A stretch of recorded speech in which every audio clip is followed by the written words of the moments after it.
ایران وہی ملک ہے جہاں غوث پاک پیدا ہوئے.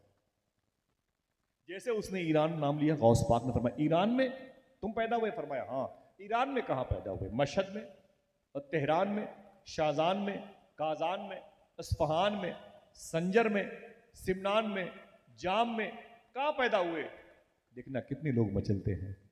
اس نے کہا مسافر جتنے شہروں کا نام تم نے لیے نا میں وہاں نہیں پیدا ہوا. بولے پھر؟ اس نے کہا میں جیلان میں پیدا ہوا. سبحان اللہ. یہی شہر غوث پاک کی پیدائش کا شہر. تم جیلانی ہو؟ اس نے کہا میں جیلان کا پیدا ہوا ہوں، میں وہیں سے آیا ہوں. یہاں کیسے؟ اس نے کہا میں جس محلے میں رہتا ہوں اس محلے سے میں نکل کر بزنس کرنے کے لیے بغداد آنا چاہتا تھا. بولے پھر؟ بولے اسی محلے میں ایک شریفوں کا خاندان رہتا ہے، ایک شرفا کا خاندان رہتا ہے. سبحان اللہ. اس خاندان میں ایک بوڑھی عورت رہتی ہے. نام سن کے مچلیے. اس خاندان میں ایک بوڑھی عورت رہتی ہے، اس کا نام فاطمہ ام الخیر ہے. سبحان اللہ. یہ نام میرے غوث پاک کی ماں کا نام ہے. اس کا نام فاطمہ ام الخیر ہے. بولے پھر؟ بولے کہ اتنی مبارک عورت ہے وہ بوڑھی عورت، جب پورے جیلان میں کسی کی دعائیں نہیں قبول ہوتی ہیں تو اس کے پیروں کی مٹی اٹھا کے دعا کی جاتی ہے، اللہ اس کی دعائیں قبول کر لیتا ہے. سبحان اللہ. اللہ اس کے دوپٹے کے دھاگے کے صدقے میں دعائیں قبول کرتا ہے. بڑی مبارک ہے، بڑی مبارک ہے. غوث پاک نے اپنی ماں کا نام سنا تو رونے لگے، خاموش رہے. فرمایا تم؟ پھر؟ اس نے کہا کہ ان کو پتا چلا بوڑھی ماں کو کہ میں بغداد شریف جانے والا ہوں تو بلایا انہوں نے. پردے کی اوٹ میں بولی بیٹا تو کہاں جا رہا ہے؟ میں نے کہا امی میں بغداد شریف بزنس کے لیے جا رہا ہوں. تو مجھ سے بولی کہ بغداد شریف میں میرا بیٹا عبد القادر پڑھنے گیا ہے، میرا بیٹا عبد القادر پڑھنے کے لیے گیا ہے. کئی مہینے ہو گئے، کئی سال ہو گئے، وہ اسی بغداد میں رہتا ہے. ان دنوں اس کی یاد بہت آ رہی ہے. میرا بیٹا پتہ نہیں کس حالت میں ہے، اس سے میری ملاقات اب نہیں ہوگی، بجسم ملاقات نہیں ہوگی. میرے بیٹے کی یاد بہت آ رہی ہے. شاید میرا بیٹا بھوکا ہے، شاید میرا بیٹا بھوکا ہے. کیا مطلب؟ اگر بچے بھوکے ہوتے ہیں تو ماں کو خبر ہو جاتی ہے، لیکن لعنت ہو اس معاشرے پر جب ماں بھوکی ہوتی ہے تو بچوں کو خبر نہیں ہوتی. بچے چین سے اپنے اپنے گھروں میں سوتے ہیں. ماں ایک پلاسٹک کی پنی تان کے دروازے کے باہر رہتی ہے. اس کو باہر اس لیے رکھا گیا کہ اس کے کھانسنے کی وجہ سے بیماریاں بڑھنے کا اندیشہ. اللہ اکبر. دوستو اگر ماں زندہ ہے تو ماں کی تعظیم کیا کرو. بہت رو گے، بہت پچھتاؤ گے، کچھ ہوگا نہیں. اللہ تعالیٰ ہم سب کو اپنی ماں کی تعظیم کی توفیق عطا فرمائے. آمین. آمین کہہ دو. اگر ماں زندہ ہے تو ہاتھوں کو اٹھا کے بتاؤ ہماری مائیں زندہ ہیں. بولے انشاءاللہ. تو گھر سے نکلتے وقت اپنی ماں کا ہاتھ چوم کے ضرور نکلا کرو انشاءاللہ. انشاءاللہ. دل سے بولے انشاءاللہ. انشاءاللہ. کبھی جو بھی خواہش ہو نیک اپنی ماں سے کہا کرو امی اپنے دوپٹے کو اٹھا کے دعا کر، تیری دعا اللہ قبول کرنے والا. سرکار غوث اعظم فرماتے ہیں کہ اس نے کہا کہ اے مسافر، مجھ سے بولی کہ میرا بیٹا عبد القادر وہاں پر پڑھتا ہے، اس کے خرچے کے لیے پیسے لے کے جانا تو جامعہ نظامیہ میں وہ پڑھتا ہے، یہ پیسے اس کو دے دینا. مثال کے طور پر 500 روپے دیا تھا. تو غوث پاک کی آنکھ میں آنسو تھے. بولے پھر؟ بولے میں بغداد آیا، میں نے بزنس کی، اپنا کام پورا کر لیا، تو میں عبد القادر کو ڈھونڈنے کے لیے جامعہ نظامیہ گیا، باب العزج. بولے وہاں نہیں ملا. لوگوں نے کہا وہ تو پڑھ کے چلا گیا یہاں سے. میں نے کہا کہاں گیا ہے؟ لوگوں نے کہا کہ عراق میں کہیں ہوگا، پتا کرو امام موسیٰ کاظم کی بارگاہ میں. تو میں امام موسیٰ کاظم، امام جواد تقی، امام یوسف کی بارگاہ میں گیا کاظمین. بولے سب ملے، عبد القادر نہ ملا. کسی نے کہا کہ 100 مرتبہ خواب میں اللہ کو دیکھنے والے امام اعظم کی مزار پر ہوگا. بولے وہاں پر گیا، سب ملے، عبد القادر نہ ملا. کسی نے کہا کہ وہ کربلا میں ہوگا مولا عباس و حسین کے روضے پر. بولے وہاں گیا، سب ملے، عبد القادر نہ ملا.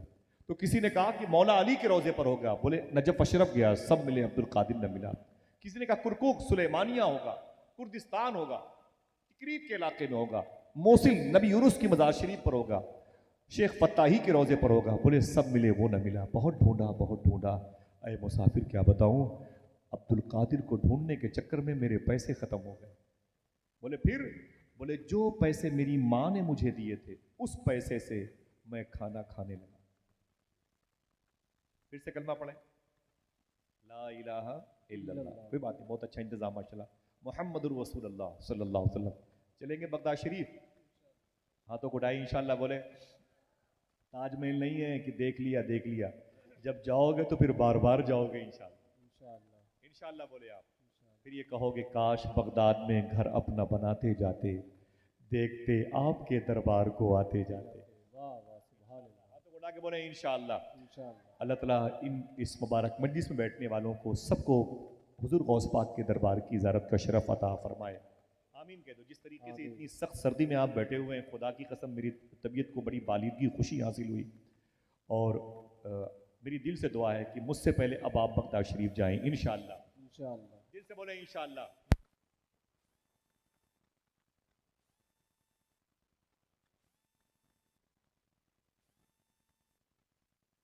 تو وہ سب اپنی زندگی